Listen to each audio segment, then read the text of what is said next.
Kesempatan lain ibunya pernah menegurnya, kamu segera belajar ke Rabi'ah, ya, idhab ila Rabi'ah fata'allam min adabihi qabla ilmi.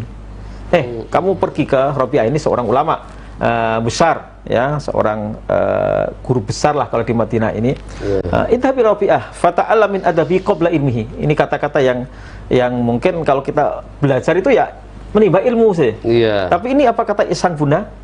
Kamu pergi ke tempat Syekh Rabi'ah, belajarlah adabnya sebelum belajar ilmunya. Jadi akhlaknya, tata kramanya apa itu lebih didahulukan sebelum mengambil ilmu yang banyak darinya.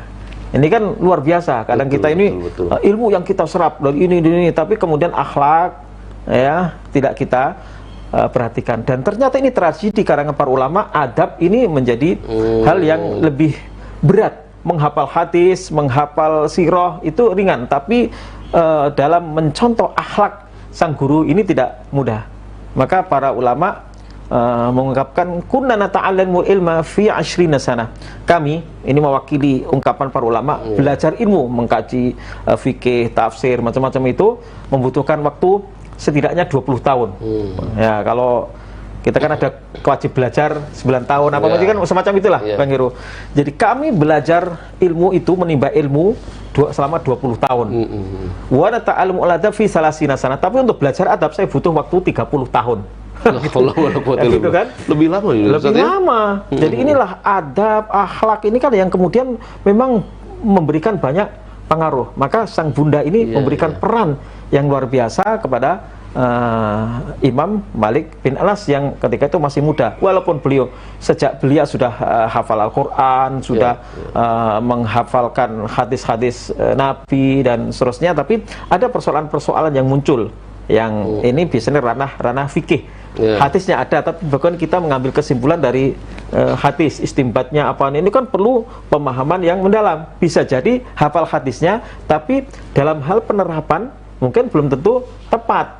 Nah, inilah perlu kejernihan. Kalau disambit dengan mainan, ya, dengan yang lain-lain, maka Imam Maliki ini kalau sudah mengajarkan hadis, menyampaikan hadis, itu luar biasa. Bahkan beliau tidak pernah dia menyampaikan kajian di Masjid Nabawi itu kecuali dalam keadaan berwudu. Dan dia memakai pakaian yang terbaik sebelum dia menyampaikan hadis sebagai bentuk penghormatan kepada hadis Nabi. Dan beliau memilih tempat khusus.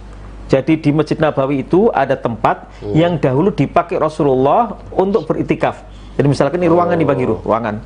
Rasulullah itikafnya di tempat itu. Dia meletakkan tikarnya di situ, maka disitulah dijadikan tempat beliau duduk untuk menyampaikan hadis. Karena itu tempat pernah ditempati oleh Nabi dan beliau sedang menyampaikan hadis Nabi.